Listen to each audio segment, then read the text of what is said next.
Gas ಬೆಲೆ ಜಾಸ್ತಿ ಇರೋದು ಬೇರೆ ಸಿಗ್ತಾ ಇಲ್ಲ. ಎಲ್ಲ ಜನರಿಗೆ ಸಾರ್ವಜನಿಕರಿಗೆಲ್ಲ ತೊಂದರೆ ಆಗ್ತಾ ಇದೆ. ಇದು ಎಂಪಿಗಳು ನಾನು ನಿನ್ನೆನೂ ಹೇಳಿದ್ದೀನಿ, ಮೊನ್ನೆನೂ ಹೇಳಿದ್ದೀನಿ, ಯಾರು ಮಾತಾಡ್ತಾರೆ. ಇವತ್ತು ಅವ್ರಿಗೆಲ್ಲ ಒದಗಿಸ್ಕೊಡ್ಬೇಕು. ಇಲ್ಲ ಗ್ಯಾಸು ಹಳ್ಳಿಗಳಿಂದ ಏನು ನಮ್ಮ ರೈತರಿಗೆ ಗ್ಯಾಸ್ಗೆ ಆಲ್ಟರ್ನೇಟಿವ್ ಬೇಕಾದ್ರೆ ಸೌದೆಗಳಿಗೆ ಮಾಡ್ಕೊಳ್ಳಿಕ್ಕೆ ಬಿಡಬೇಕು. ಹೋಟ್ಲುಗಳಿಗೂ ಪರ್ಮಿಷನ್ ಕೊಡಬೇಕು. ಸೌದೆಗಳಿಗೆ ಇವರು ಸೌದೆ ಮಾಡಬಾರ್ದು ಅಂತೇಳಿ ಸೌದೆ ಮುಕ್ತ ಅಂತೇಳಿ ಇದಕ್ಕೆ ತೀರ್ಮಾನ ಮಾಡಿದ್ರು. ಈ ಇವ್ರ ಕೈಲಿ ನನಗೆ ಯಾವ ಕಾರಣಕ್ಕೂ ಗ್ಯಾಸು ಮಾಡೋಣ, ಪೆಟ್ರೋಲ್ ಡೀಸೆಲ್ ಬೆಲೆನ ಜಾಸ್ತಿ ಆಗ್ತಾಯಿದೆ, ಎಲ್ಲ ಪದಾರ್ಥಗಳ ಬೆಲೆನೂ ಜಾಸ್ತಿ ಆಗ್ತಾಯಿದೆ. ಜನ ಪರದಾಡ್ತಾ ಇದ್ದಾರೆ. ಸೊ ಇದಕ್ಕೆ ಸರ್ಕಾರನ ರೆಸ್ಪಾನ್ಸಿಬಲ್. ನಾವು ಸ್ಟೇಟ್ ಗೌರ್ಮೆಂಟ್ ಏನು ಮಾಡೋಕ್ಕಾಗಲ್ಲ.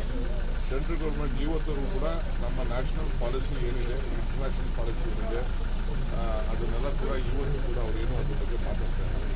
ಸೊ ಬೇರೆ ಬೇರೆ ವಿಚಾರಕ್ಕೆ ಎಂಪಿಗಳು ಮಾತಾಡ್ತಾ ಇದ್ದಾರಲ್ಲ, ದಯವಿಟ್ಟು ಮೊದಲು ಪಾರ್ಲಿಮೆಂಟಲ್ಲಿ ಮಾತಾಡಿ ನಮ್ಮ ರಾಜ್ಯಕ್ಕೆ ನ್ಯಾಯ ಒದಗಿಸುವಂಥ ಕೆಲಸ ಮಾಡಬೇಕು. ಕೇಂದ್ರ ಸರ್ಕಾರದ ಧೋರಣೆ ಏನಿದೆ ಅದನ್ನು ನಾವು ಖಂಡಿಸ್ತೇವೆ. ಫಸ್ಟು ನಾಗರಿಕರಿಗೆ, ಜನರಿಗೆ ಊಟಕ್ಕೆ ಎಲ್ಲ ಅನುಕೂಲ ಆಗಬೇಕು. ಮುಂದಕ್ಕೆ ಯಾವ ಸ್ಥಿತಿ ಬರ್ತದೋ, ಈಗಾಗಲೇ ಸುಮಾರು ಗ್ಯಾಸಲ್ಲಿ ಓಡಾಡ್ತಾ ಇರೋಂಥ ವೆಹಿಕಲ್ಗಳು ಕೂಡ ಈಗಾಗಲೇ ನಿಲ್ಲಿಸಿದ್ದಾರೆ, ಗ್ಯಾಸ್ ವೆಹಿಕಲ್ ಕೂಡ ನಿಲ್ಲಿಸಿದ್ದಾರೆ. ಇವೆಲ್ಲ ಸಮಸ್ಯೆ ಆಗ್ತಾಯಿದೆ. ಸೊ ಅದಕ್ಕೆ ಸದ್ಯದಲ್ಲೇ ನಾವು ಇವತ್ತು ಕ್ಯಾಬಿನೆಟ್ ಇದೆ, ಕ್ಯಾಬಿನೆಟಲ್ಲಿ ಈ ವಿಚಾರನ ತೀರ್ಮಾನ. ಸರ್, CLP ಸಭೆಯಲ್ಲಿ ಅನುದಾನವನ್ನು ಜಾಸ್ತಿ ಕೊಡಬೇಕು ಅಂತ ಹೇಳಿ ಶಾಸಕರು ಒತ್ತಾಯ ಮಾಡಿದ್ರು.